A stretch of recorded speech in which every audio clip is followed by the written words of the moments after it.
हर दिन एक भिखारी दरवाजे के पास आकर भीख मांगता था और घर का मालिक हमेशा घर के बाहर आते ही उसे देखकर फिर जाया करता। कई बार उसके लिए गालियां भी बकता। वो कहता, तू जिंदा ही क्यों है?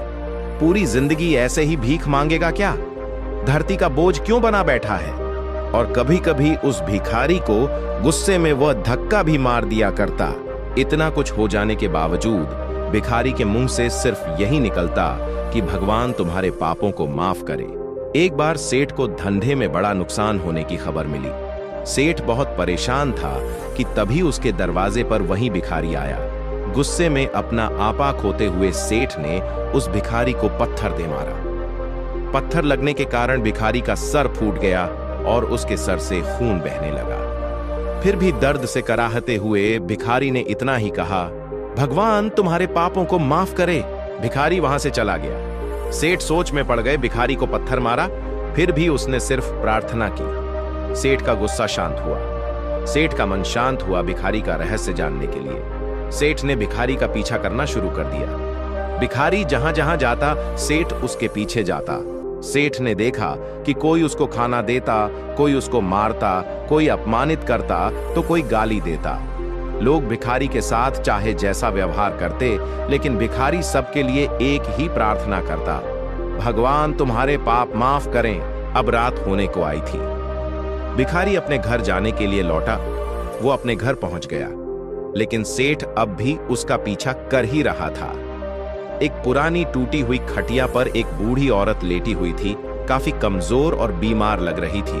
वह भिखारी की पत्नी थी। अपने पति को वापस आता देख वह खाट से उठ खड़ी हुई। पत्नी ने अपने पति के भीख वाले कटोरे में देखा। उसमें सिर्फ आधी बासी रोटी थी। उसे देखकर वह बोली, आज बस इतना ही मिला? और हाँ, आपके सिर से खून निकल रहा है, ये चोट कैसे लगी? बूढ़ा भिखारी बोला, आज बस इतना ही मिला, किसी ने कुछ दिया ही नहीं। सब ने गालियां दी और एक ने पत्थर भी फेंका, इसीलिए मेरा सर फट गया। एक गहरी ठंडी सांस लेकर बूढ़ा भिखारी फिर से बोला, ये मेरे ही पापों का फल है। तुम्हें याद है कुछ सालों पहले हम कितने अमीर थे? क्या कुछ नहीं था हमारे पास? हमारे पास हर चीज जरूरत से ज्यादा थी, लेकिन हमने कभी दान नहीं किया। और उससे भी बुरा हमने उस अंधे भिखारी के साथ किया जो हमारे द्वार पर भीख मांगने आया करता था। बूढ़ी पत्नी की आंखों में आंसू आ गए।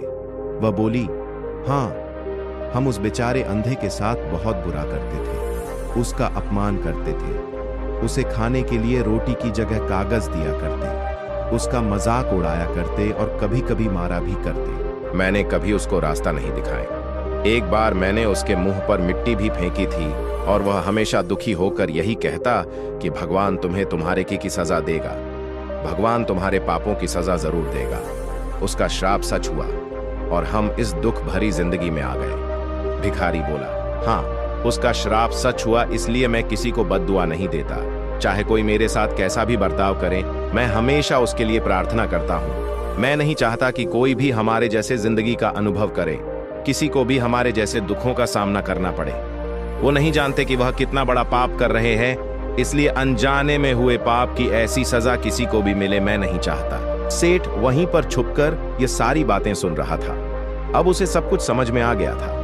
भिखारी और उसकी पत्नी ने वह आधी रोटी मिल बांटकर खाएं और भगवान को धन्यवाद बोलकर सो गए। अगले दिन बड़ा भिखारी फिर से भीख मांगने गया। सेठ के घर के पास जाते हैं। सेठ ने पहले से गरम रोटी या उसके लिए निकाल कर रखी थी।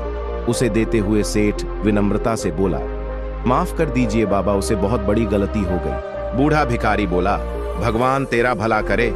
इतना कहकर वह आगे निकल गया। इस कहानी से जो सीख लेने लायक है वह बड़ी ही सिंपल है कि आदमी चाहे किसी के बारे में बुरा कहे या भला करे, लेकिन भगवान सिर्फ कर्म के हिसाब से उसको फल देता है। क्या हुआ अगर भगवान नहीं दिखता है? लेकिन यह बात बिल्कुल सच है, उसके खाते में सबका हिसाब बहुत बहुत पक्का होता है। इसलिए जब किसी के लिए कुछ भी करो तो अच्छा ही करो।